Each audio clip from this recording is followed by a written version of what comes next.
Sigurado ako magiging sa akin ng anak sa tanda. Oo nga. Kailan ko ba kayo? Hindi ko masigurado. Pero mukhang malaki na siya. Kaya mukhang mga anak natin sa Pilipinas. Mahal sa tayo. Kamusta na iyong asawa? Ayos naman siya. Nakita ko na malaki na ang tiyan ng iyong asawa. Oo nga, parang mga anak nga siya. Para sa Kimbayan! Para sa Pigbayan!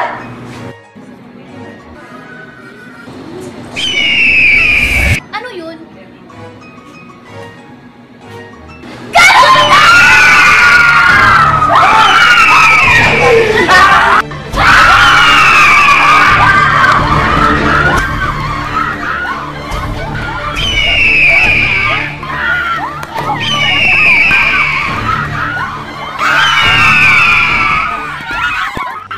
Tara na!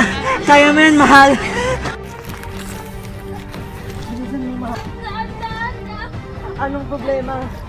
Manganganak na yata ako. Kaya mo Kayanin mo! Nandito ng ating prinsesa. Ay, gandang samba. At ang biyaya mo siya sa ating mahal.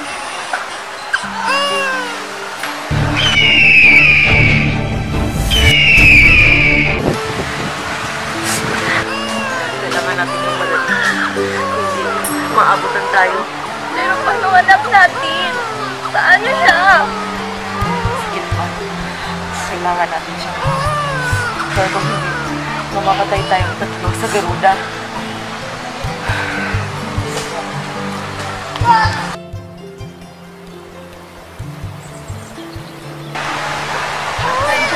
Maliligtas ka sa gagawin namin.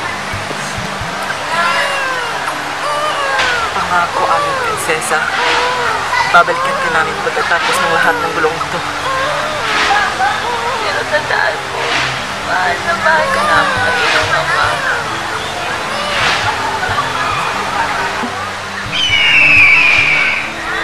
Mahal.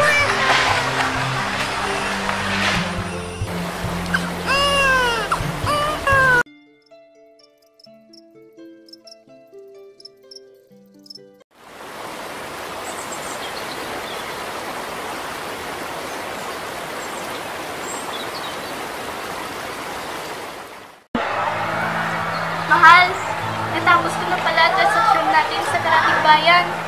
Mabuti kung ganoon. Magkakaroon tayo ng panahon para makapag-ibang. Ang ganda ng puok na ito sa tabing ilog, ano? Oo nga. Mabuti ako nakapag-asyon tayo. Oh, ba't ka malungkot? Ah, wala. May naalala lang ako. Ano yun?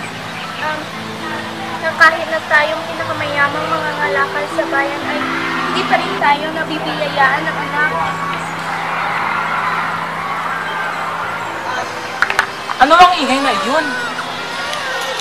Naku! Isang sanggol! Kawawa naman siya. Oo nga. Subang liit pa niya na tinabang. Bagong panganak pa lang siya. Sana bang mga magulang mo? Hayaan mo, munting prinsesa. Hindi ka namin pababayaan. Simula ngayon, tawagin ka namin, Bidasari!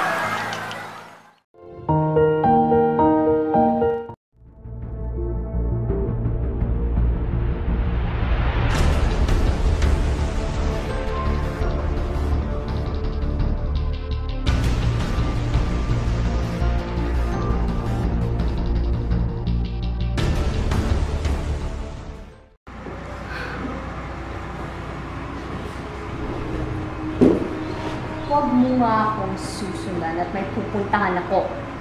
Pasensya na po, mahal na Santana. Saan ka ba pupunta? Sino ka ba para malaman kung saan ako pupunta? Pinag-upos ko kasi ng show ng Libra na kay bawal na yung magbas ng palasyo. Ano? Tumahimik ka nga. Akala niya maniniwala akong wala siyang kabit? Sana mamatay ang susunod niyang iibigin. Mahal na Lila Sari, nandito na ako, Sultan. Aking mahal, kamusta ang araw mo? Saan ka galing? May iniibig ka namang bago? Mahal ko, huwag kang mag-isip ng ganyan. Hindi ko yan magagawa sa'yo. Ganun. May makikita ka. Mas maganda sa akin. Malilimutan mo na ako. Mahal Sultan, pinapatawag po kayo ng konseho para sa bigla at pupulong. O sige, alis na muna ulit ako, mahal. At narinig mo yun, ha? May pupuntahan na akong pagpupulong at hindi sa aking kabit. Dahil kailanman, ay ikaw lang ang nag-iisa sa aking puso. Mabuti naman kung gano'n. Ngunit parang makasiguro ako. Dapat malaman ko kung sino pa ang mas maganda sa akin. Kung may mas maganda pa sa akin.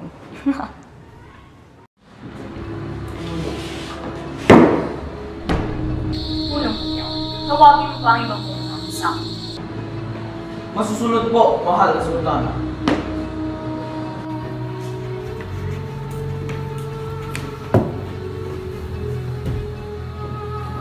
Mga batyaw, pumunta kayo sa iba't ibang mga lugar at humanap ng mga magagandang babae na maaaring makahigit sa aking kagandahan. Bilisan nyo at dalhin sila rito. Opo, mahal na sultana.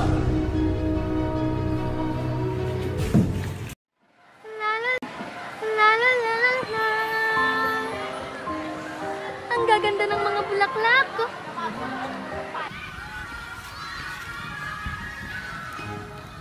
Uy! May dalaga doon sa hardin. At napakaganda niya.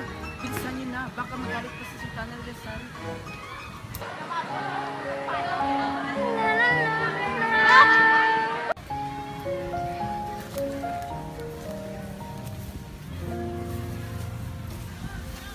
Magandang umaga po.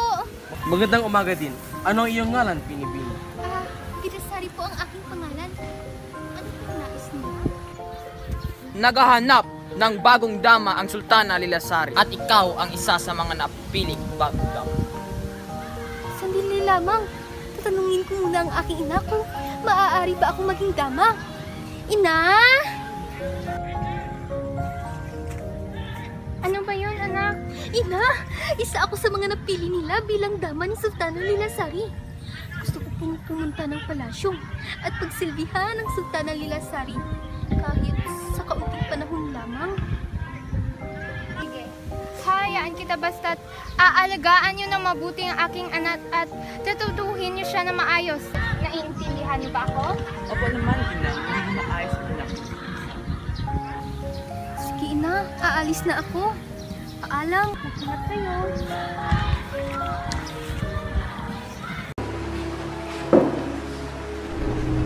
Mahal na sultan, may nakita po kaming dalaga. At ang ngalan niya ay Milasari. Ano? May mas maganda pa sa akin? Kung gayon, ipasok mo siya sa dapat niyang kalalagyan. Masusunod po, mahal na sultan.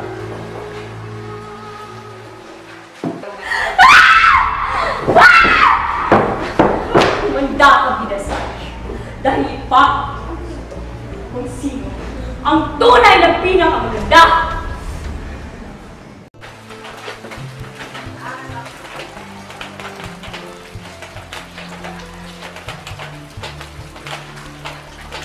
Mga Ginoo, bakit niyo ako dinala dito? Siguro yung palilinis sa Sultana Lilasari.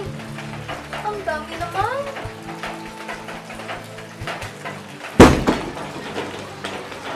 Magandang hapon po, Sultana Lilasari. Nagagalak po ako dahil isa ako sa napili ninyo bilang inyong dama. Walang maganda sa dahil sa'yo.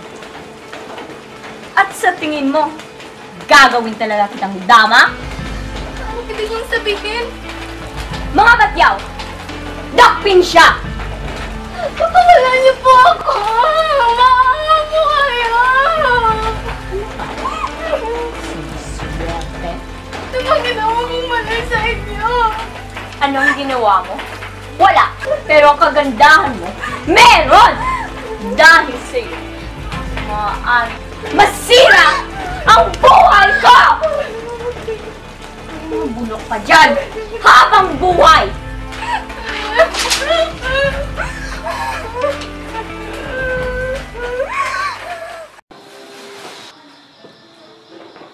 Ang mahal!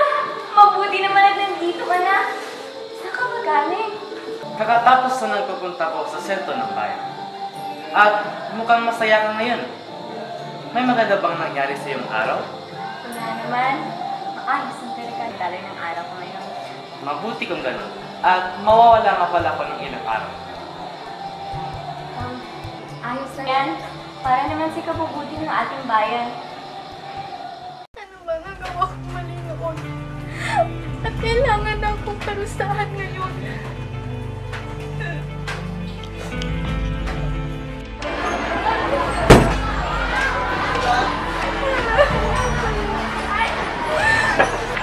Pakiusap, pag-uwi na ako. Matawa na kayo sa akin. Awa! Awa!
Natatakot ako sa kalagayan ni Pidasari. Oo nga. Kawawa at parang nakakukulong at tingin na siya. Hindi ko mapaniwalaan kung ano ang ginawa ni Sultana Lilasari. Oo nga eh. Para lamang sa pag-ibig. Wala naman tayong magagawa dahil hawak niya ang buhay naman natin. Pero dapat may gagawin tayo. Palagi mo na lang yung sinasabing ulit, wala namang nangyayari. Paano na si Pidasari? Paano na ang anak natin? Huwag ka mag-alala. Meron tayong pag- Ngunit ano? Nawawala na tayo ng oras. Ilalayo natin si Pidasari dito sa Indapura. Doon siya sa kagubatan. Hindi siya pwedeng manirahan dito. Paano kung tuluyan na siya mawala sa atin? Hindi natin kaya yun. Ito mo na ang magagawa natin mula sa iyo. Pasensya na. Pero gagawin ko lahat ng mga kaya ko para mailayo si Pidasari kay Sultana. At sa wakas, akin ng huling kanta.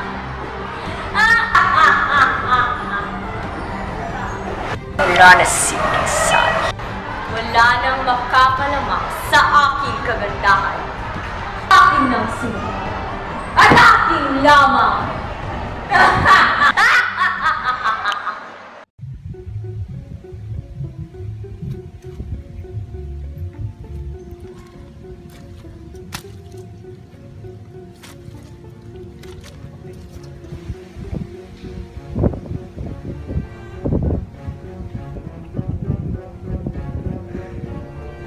pagod ang paglalakad ko. Nais ko munang magpahinga o magkahanap ng bahay ng sisilungan.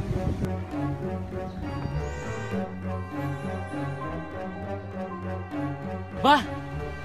May isang palasyo doon. Napakaganda ng kulay at napakagara. Sino kaya ang may-ari nito?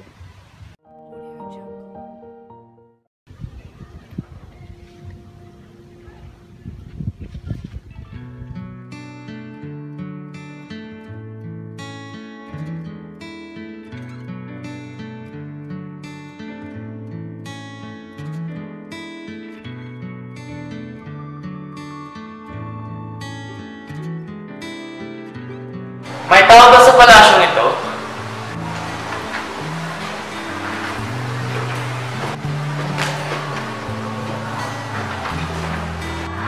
Bini-bini? Gumising ka!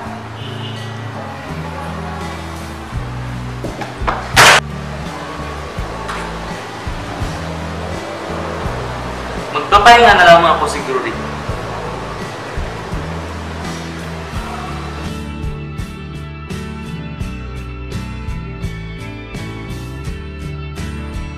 Ha? Hindi pa rin siya nagigising? Siguro ay babalikan ko na lamang siya bukas para makapagpasalamat ako sa kanya.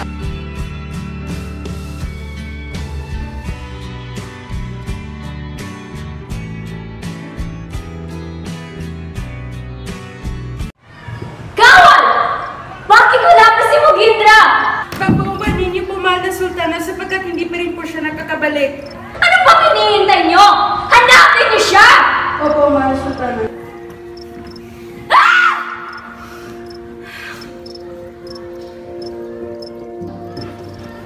Mahal na Sultana, nandito na po ang Sultan. Oh! Bakit ngayon ka lang? Pwede ba? Huwag mo muna akong pagalitan ngayon, Nilasari! Pagod ako! May nakita kami ng iba? Pinagpalit mo na ba ako? Ano ba ang problema mo sa akin, Mugindra? Pasensya ka na, mahal sa gusto ko. Talagang pagod lang ako. Talaga bang hindi mo ako ipagpapalit? Lagi mong tatandaan na ikaw lang at ikaw lamang.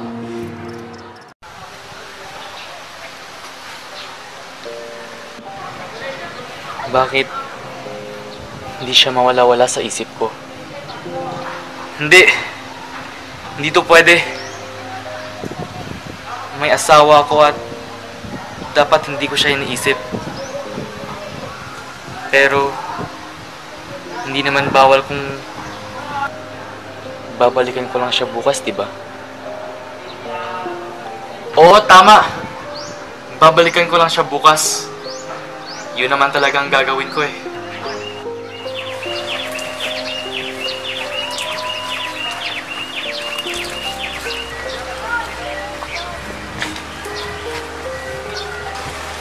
Mukhang masarap to ah.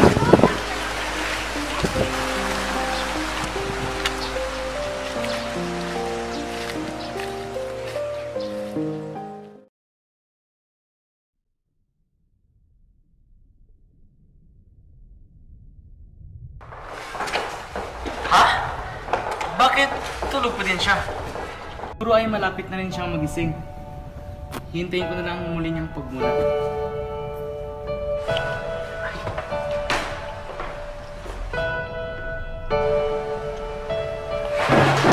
Gising ka na ba, Binibini? Si Sultan? Oo, ako nga ito. Pasensya na kung matakot kita. Ano pong ginagawa niyo dito? Wala. Kakatapos ko lang kasi mga aso, kaya tumayad sa ako dito.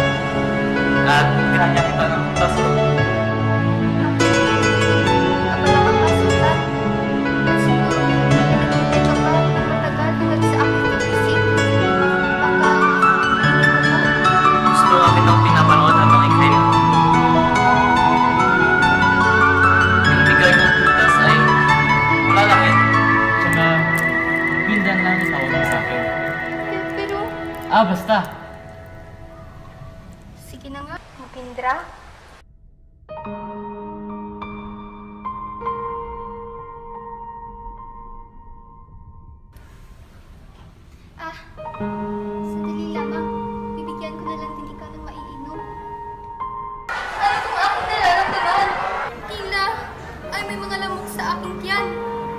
Hindi kaya mahal ko na siya? Pero, ang bilis naman. Hindi ko ba siya mahal? Hindi. Naku, bakit ang bilis ng kabog ng aking puso? Tila ay may mga nagkakalalang kabayo sa loob ng aking dibdib. Posible kayang mahal ko na siya?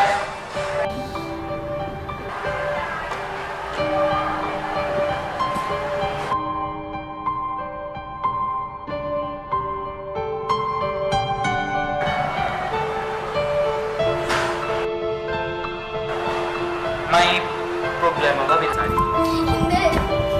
Hindi na pwede. Hindi ka na sana nagpunta pa rito. Kaya sana tayo nagkitang dalawa. Hindi dapat kasi magagalit siya. Magagalit siya, Mugindra. Sinong magagalit, Bilasari? Sino? Ang Sultana. Siya ang magagalit. Dahil sa takot niya na baka iwan mo siya. Pag nakita mo ako, habang wala kayo sa palasyo, ay sinasaktan niya ako. Ano? Kalapastanganan! Hindi makatarungan ang kanyang ginawa. Iiwan ko na siya. Pero, parang yung trono. Huwag kang mag-alala, Bilasari. Magpapakasal tayo. At ikaw umupo sa tronong aking katabi. At iiwan kong nag-iisa ang sultana sa palasyo para sa iyo. Kailan ka kaya mamamatay, Bilasari? Kundi kaya patay ka na. Mahal! Bakit kasama mong babaeng yan? Wala kang pakialam kung sino ang kasama ko. Dahil simula ngayon, hindi na kita asawa. Hindi mo yan magagawa sa akin. Di ba sabi mo, ako lang? At ako lamang? Porket mas maganda siya sa akin, ipagpapalit na ako? At ikaw, babae! Bakit hindi ka tumupad sa usapan? Wala siyang kasalanan dito, Bilasari. Ikaw ang may kasalanan ng lahat ng ito. Dahil ayaw mo lang humawala, ay nagawa mo lahat ng iyon kay Bilasari. Paano mo yan nalaman? Ikaw, sinabi mo rin sa kanya, no? Di ba sabi ko sa'yo, lumayo ka na sa buhay namin! Ikaw! Ikaw ang dapat lumayo sa buhay naming dalawa. Dahil magpapakasal na kami sa lalong madaling panahon. Mga kawal! Hindi! Dakpin niyo siya! Di ko wala yung siya! Hindi maaari! Hindi niyo ito magagawa sa akin! Magbabayad kayo! Hindi pwede! Hindi!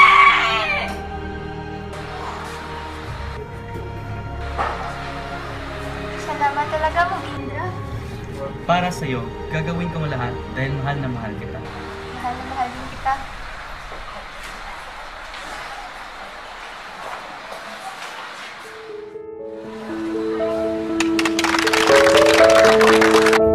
Mabuhay ang bagong kasal!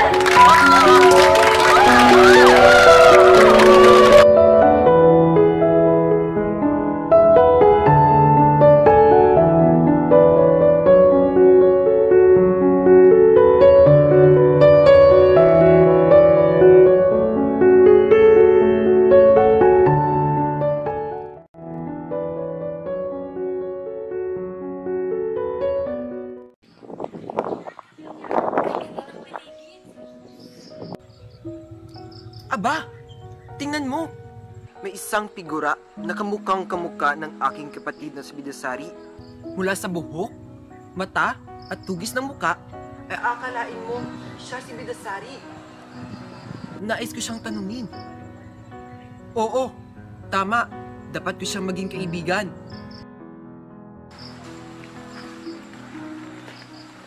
Magandang umaga, Pilipino. Maaari bang makiupo? Oo naman. Anong palang iyong ngalan? Ako si Sinapati. Nais ko lang magtanong. Ayos lang ba? Oo naman. Bakit?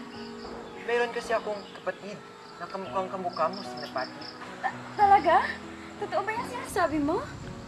Oo, hindi kaya may nawawala kang kapatid. Ha? Nagbibiro lamang ako, pero bakit pala siniseryoso mo yung sinabi ko? Tanungin ko kaya ang aking mga magulang. Gusto mo bang sumama? Sige.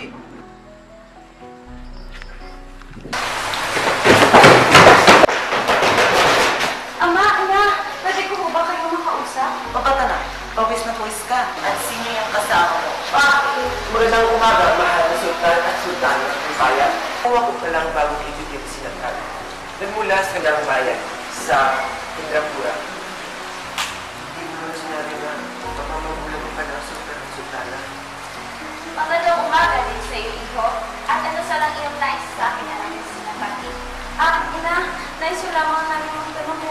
Nagawa ko na ba ang kapatid? Kung kailangan namin itong sabihin sa iyo, anak. Oo, may mawala akong kapatid. Napakadelikado ng kimbata sa paninira ng Garuda. Dahilan na umalis kami. Iniwan namin siya, nawala siya at kailanman hindi na namin siya makita. Bakit natanong ka na? Ang sabi kasi sa akin ng kaibigan ko ito, mayroon siyang kapatid na kamukhang kamukha ko. At kung ito nga ang mga sinasabi, maghanda kayo at pupunta tayo sa Indrapura. Kawan! Ano po yun, mahal na sultan? Ihanda mga kabayo at pupunta tayo sa Indrapura. Susunod po. Ina! Ano yun, anak? At sino yung magkasama mo? Opo. Sila po ang sultana ng Kimbayan. At nandito po sila na nagbabasakaling si Bidasari ang sanggol na iniwan sa bangka sa panahon na miminsala pa ang Garuda. Ano? Bangka? Sanggol? Sinong? Oo. Nakita nga namin si Bidasari sa isang bangka noon. Sanggol pa lamang siya. Umiiyak at nagugutom. Kung kayo nga ang totoong mga magulang ni Bidasari ay bakit niyo siya iniwan? Hindi namin yun ginusto. Kailangan namin magsakripisyo o hindi kami tatlo ay mamamatay sa bangis ng Garuda. Kailangan namin makita namin ang aming anak kahit panandalian namin. Ganoon nga ang nangyari. Kailangan niyo nang makilala si Bidasari.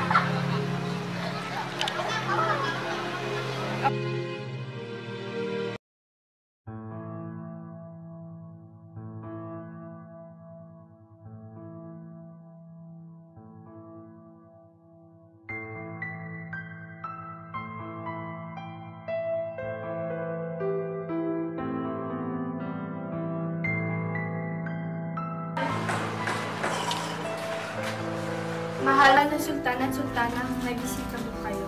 Papasukin mo sila. Ano kaya sila? Wala naman akong inaasahang bisita.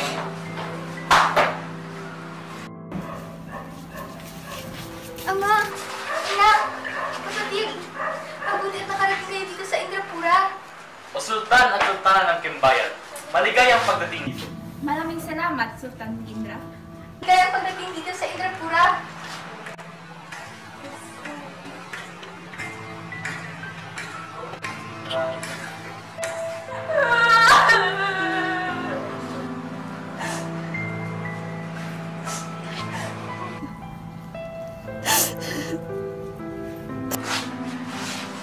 anak, sila ang tunay ng mga magulang.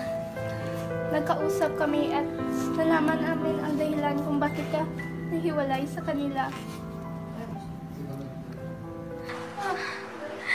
Ano po yun?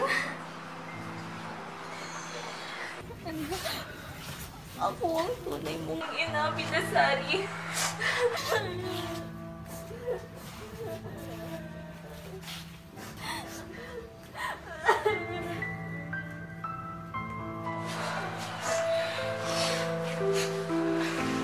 Bidasari, ako ang iyong kapatid.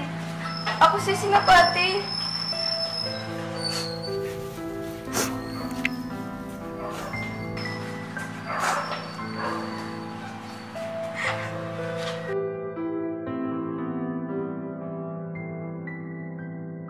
Kaano-ano mo si Sultan Indra?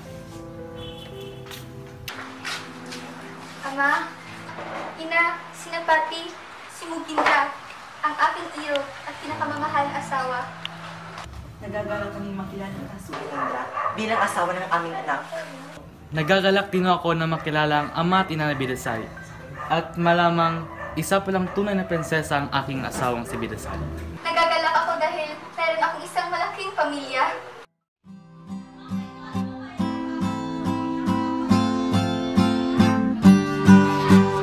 Pakinggan ang isang awit ko para sa isang